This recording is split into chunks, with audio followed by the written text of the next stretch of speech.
organized crime really exploded in the 90s.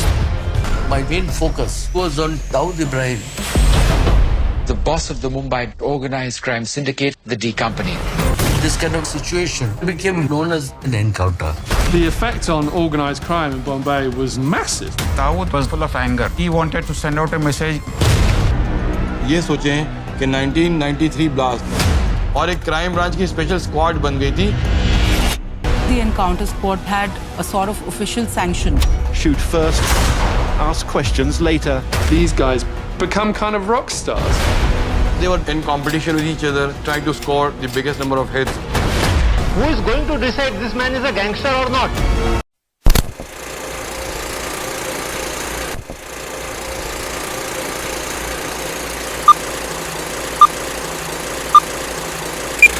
Please subscribe to our channel.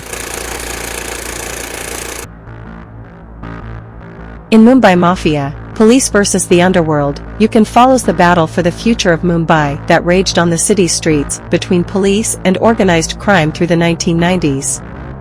On one side, D Company, an infamous group of gangsters known for being a ruthless, violent operation who use extortion, racketeering, drugs, and finally terrorism to hold the city in a bulldog grip.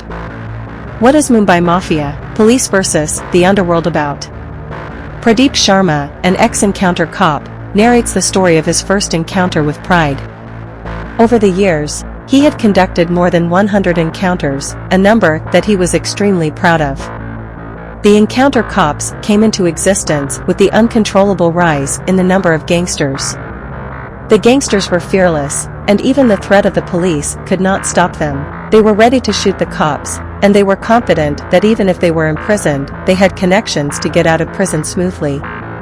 The gangsters started to control the common people. They became the easy target of crime since they had lost the sense of protection and support that they expected from the police and judiciary.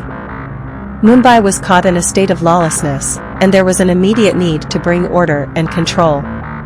It was a police officer, A.A. Khan, who decided to study Dawood Ibrahim and tactfully target his gangsters. They started focusing on building a network of informants who would help them keep track of the gang's whereabouts.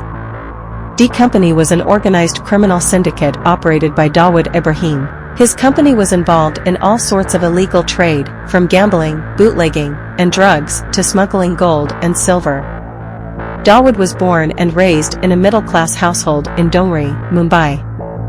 From a young age, he associated himself with the local gangsters and developed a desire to become the king of the underworld. He had no competitors because he murdered anyone who threatened to overpower him.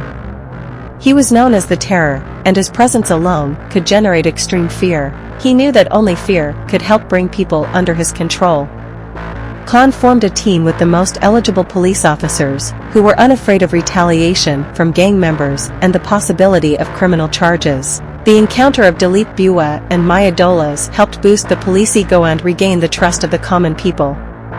That was the beginning of the large-scale encounters that the Mumbai police conducted over the years. Encounters are the last resort of the police to defend themselves when criminals refuse to surrender, but were every encounter conducted out of necessity by the police? Or did the encounter culture give the uniformed protectors a license to kill? Initially, Dawood Ibrahim was unaffected by the encounters conducted by the police. He was conducting business as usual. The deaths of his gang members meant fewer people on his payroll, and he was not complaining. The 1992 riot changed Ibrahim's sentiment. He was settled in Dubai, but the deaths of his Muslim gang members and relatives enraged him. The role of the police during the riot was questionable. They were blamed for instigating civilians due to their bullet-for-a-bullet attitude. While the common people expected the police to pacify the situation, it simply escalated each day. Ravindra Anger, an ex-police officer, believed that the steps taken by the police were necessary, and there was a sense of pride when he discussed the fear that the police brought upon the people. Ibrahim's followers looked up to him to help them seek revenge for the humiliation and mass murder. He supplied arms during the riot, adding to the already existing hatred and chaos. 2 weeks after the riot, the supervisor of illegal activities at Andheri Airport, Shrikant Desai, was encountered. The air cargo section of the D Company collapsed with the deaths of Desai and Ibrahim.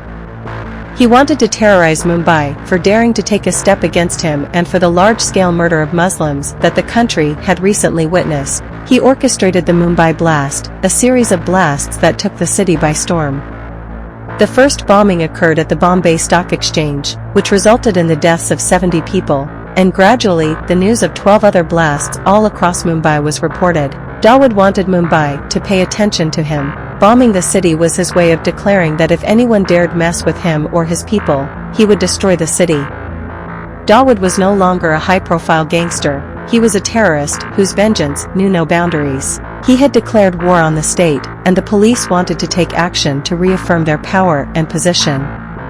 Police Commissioner Art D. Tyagi gave the police unlimited power to conduct as many encounters as necessary to reinstall fear in the gangsters. The police were desperate to win the trust and applause of the public, and with large-scale, state-sanctioned encounters, they were able to achieve it. The media celebrated the encounter cops, and the common people were simply glad that punishment was in order for the wrongdoers. A. Khan, a police officer, sought voluntary retirement once he realized that the unlimited power vested in the police could be exploited. He believed that the role of a police person was to get hold of a criminal and bring justice with the help of the judiciary system, but with the new order, the police had become the justice system. If an individual is offered such a state-sanctioned power, they are bound to misuse it. When Times Magazine correspondent Alex Perry came across the TERM encounter cops, he was intrigued. It was unimaginable for him that cops were given the license to shoot people at their whims without facing any consequences. He wondered how the police always managed to kill with their good old pistols when the gangsters were firing at them with AK-47s. He wanted to understand the mentality of these encounter cops who had become celebrities. He was introduced to Pradeep Sharma, whose approach to the encounters stunned him. The encounter cops were competitive about the number of people they murdered, and the one with the highest score was the most respected. The cops left no room for the reformation of the criminals, and only recently have the human rights activists started speaking against the practice. Sharma believed he was cleaning the streets of Mumbai, and even though he was taking lives, it was a job that needed to be done. He strongly believed that he was providing a service to his community and enjoyed the idea of being a godlike figure to the victims of criminals. His interview in the Times magazine landed him in trouble, and he was arrested on the charge of the fake encounter, killing of Lakan Bhaiya. The interview led to the scrutinization of the activities of all encounter specialists for the first time. The term fake encounter was discussed and considered a possibility given the circumstances of many deaths. Ravindra Anger was arrested on the charge of extortion, but he was released due to a lack of evidence after spending a few years in jail. As more and more people started to speak against the encounter practice, the state gradually put an end to it. Trust in the judicial system was important to rebuild, no matter how notorious the criminals the police were dealing with were. Pradeep Sharma was acquitted of all charges in 2009 in the Ramnarayan Gupta case. He was accused of kidnapping and murder in cold blood. Sharma maintained his innocence throughout the trial, saying that he was framed for a murder he had not committed. The key witness in the case, Anil Beda, was found dead in New Bombay. His body was in a decomposed state. Sharma was ultimately set free due to a lack of evidence. After his release from prison, Sharma was back to his duties. In what many believed to be a tactic to cleanse his image in the public eye, Pradeep Sharma headed the police force in the arrest of Iqbal Kaskar, one of Dawood Ibrahim's cousins. By mindfully entering his house and calmly arresting him, Sharma proved that he was a capable police officer who complied with the laws of the state. The encounter specialists team was formed to tackle gangsters in case they refused to surrender themselves to the police and threatened to attack them instead. But in the end, the liberty given to the force was used wrongfully to fulfill their ulterior motives. They were heroes, celebrities, and almost godlike entities who believed that they were beyond the laws of the state. Meanwhile, the encounter specialists believed that they were simply used by the politicians when they needed tough action and discarded the moment people questioned the practice. It goes without saying that the police cannot function without the confirmation of the state, and even in the case of the encounter specialists, tough action was what the state demanded of them.